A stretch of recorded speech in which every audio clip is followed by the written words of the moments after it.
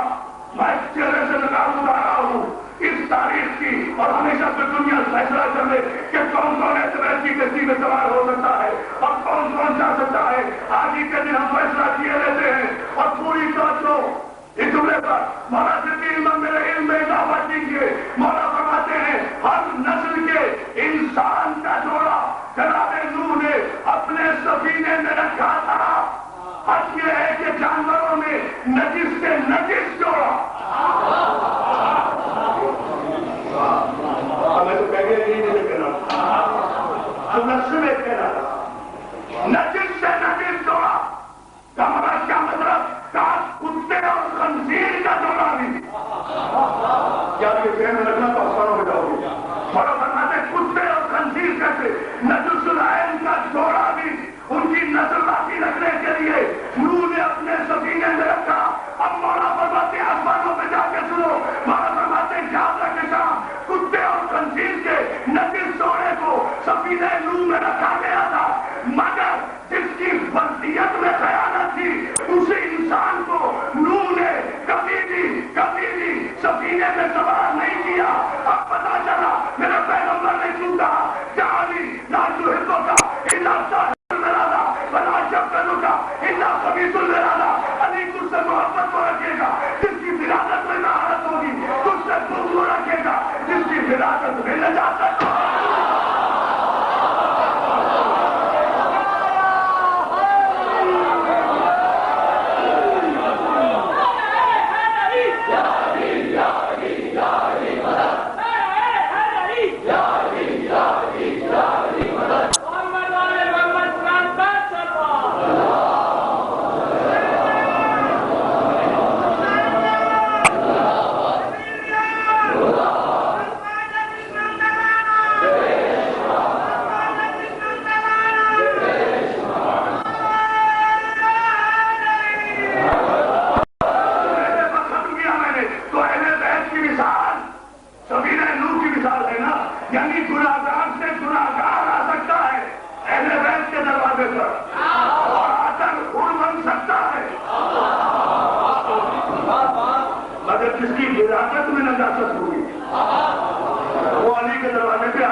مجموعہ تو سارے محسن بھی موجود ہے یہاں، اسٹاف پر وہ بھی لیجیے. اور میرے لائق بیٹوں اور محسن نقوی کے شاگردوں شاہد بھرت اور ان کے ساتھیوں کی جانب سے اکٹھا کی ہوئی محسن نقوی پر انسائکلوپیڈیا پورے پاکستان اور بیرون پاکستان کے ضعیف ترین انسانوں کا محسن نقوی کی شخصیت اور فن پر تبصرہ کرتے مکمل انسائکلوپیڈیا ہے. یہ تینوں کتابیں آپ خرید کریں پتہ چلے، اس لیے کہ ایک میری ایک سبق لکھنے کی تقریر ایک طرف اور سید محسن نقوی کا ایک شعر ایک طرف، اس پوری تقریر پر حاوی ہے کہ کیوں دشمنی ہے تجھ کو علی و حسین سے، فرصت ملے تو پوچھ کبھی والدین سے.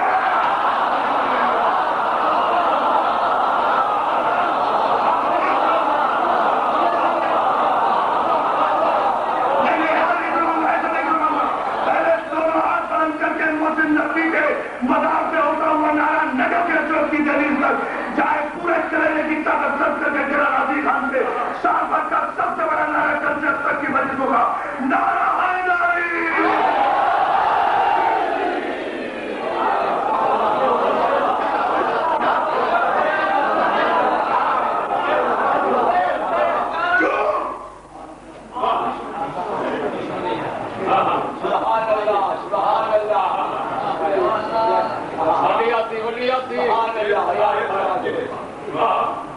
کیوں دشمنی ہے؟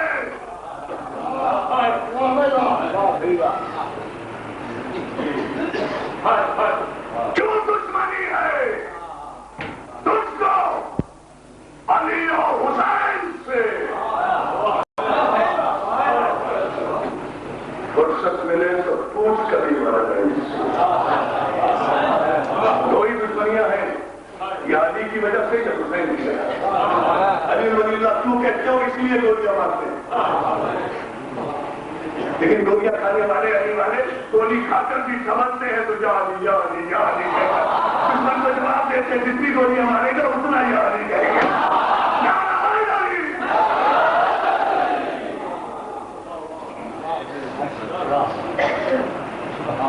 ہماری جان دی جاتی ہے علی کا اقرار کرنے کا، ہماری زندگی کا سودا کیا جاتا ہے حسین کا ماتم کرنے کا. 1400 برس میں ہم نے مسائل نہیں پڑھا، تاریخ کا ایک جملہ کہہ رہا ہوں، پڑھ رہا ہوں بھائی میرا پیشہ سب کو کر رہا ہوں میرا پڑھنے جناب پڑھنے پڑھنے اور شہید کے انداز میں وہ جملے میں آپ درست ضرور مسائل سیدنا حسین کا حکم ہے کہ مسائل ضرور پڑھو. محسن نقوی کبھی کبھی کام کرتا تھا کہ مسائل کے لیے صرف یہ جملہ چاہتی ہے کہ شام غنیمہ کے بعد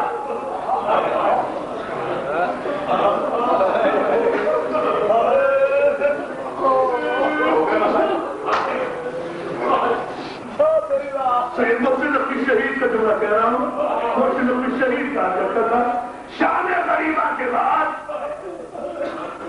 سکینہ کو جب پہلا تماچا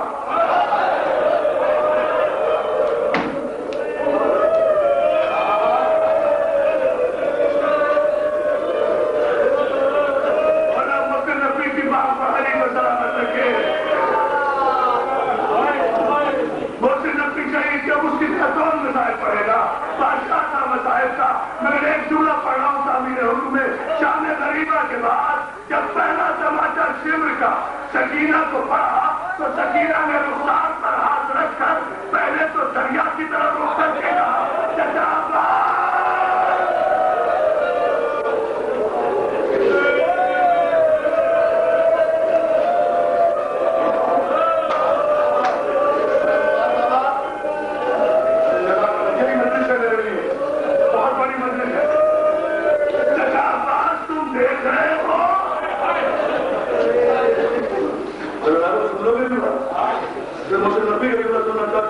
اس کے بعد شمر کو مخاطب کر کے 4 برس کی بچی کہتی شمر تم نے مجھے تماچا کیوں مارا؟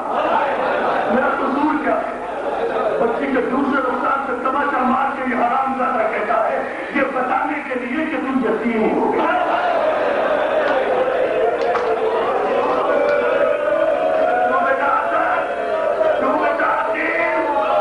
تمہارے باپ کا سایہ سب سے اٹھا، تمہیں یتیمی کا احساس بھی نہیں ہوا، ماموں نے سنبھال لیا کہ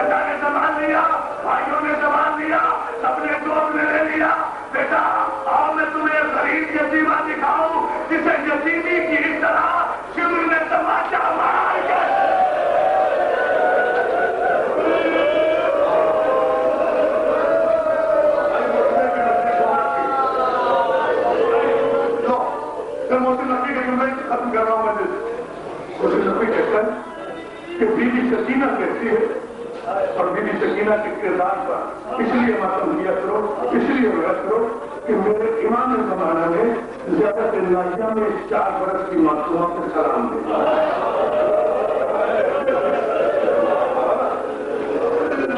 اور کیا کہ سلام بھیجا ہے، سنیں گی میری ماں بہن؟ میرا سلام ہو اس 4 برس کی معصومہ پر جس کے رخساروں کی رنگت کربلا سے شام تک مسلسل بدلتی ہے۔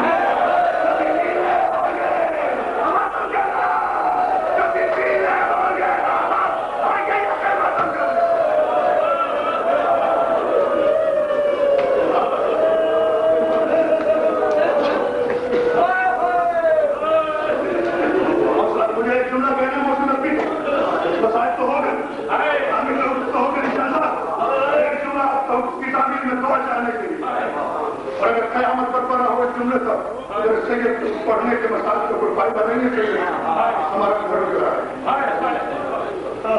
ہمارا گھر گرا ہے۔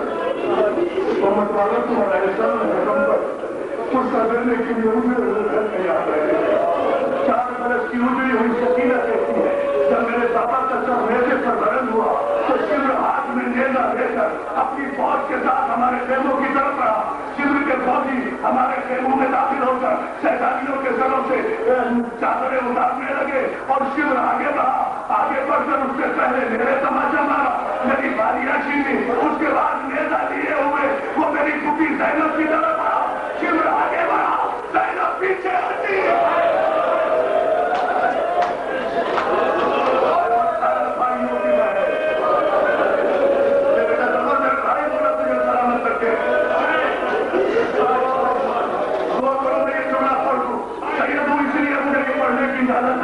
کوئی نئے سید کے مسائل نہ پڑے، تم برداشت کر لو، تمہارا احسان ہے۔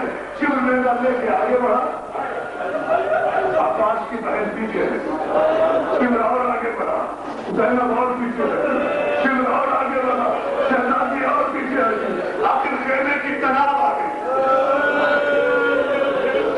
شمر نیزہ لیے ہوئے آگے آئے، زینب نے خیمے کی تناب پکڑ کر گھبرا کے کہا، عباس اب میں کیا کروں؟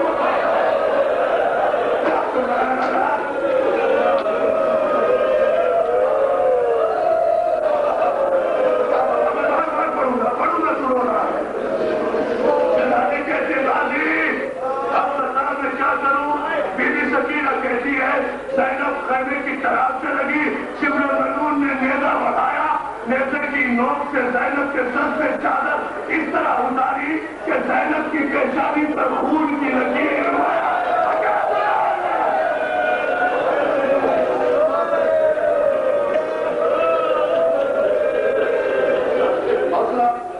مجھے کتنا بڑا جملہ کہنا ہے جو میرا غازی خان کا نرم دل مومن برداشت نہیں کر سکے، اس لیے آخری جملہ کہہ رہا ہوں۔ مولا تمہیں کوئی بندہ سے بستر سے بھی یاد آئے گا تو روئے گا مومن، جب سے دیواروں میں ٹکرے مارے گا یہ جملہ سن کر۔ غیرت کا جملہ ہے، اللہ شہزادی زینب کی چادر شمر نے اتاری، نیزے پہ چڑھائی، نیزے کو ہوا میں لہرایا، گھوڑے کی پشت پہ سوار ہوا۔ بیوی سکینہ کہتی ہے گھوڑا دوڑاتے ہوئے دریائے فرات کے نزدیک آیا، عباس کے راستے پر آیا، زینب کی چادر عباس کے راستے پر لگی، غازی کا بادشاہ۔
سید محسن نقوی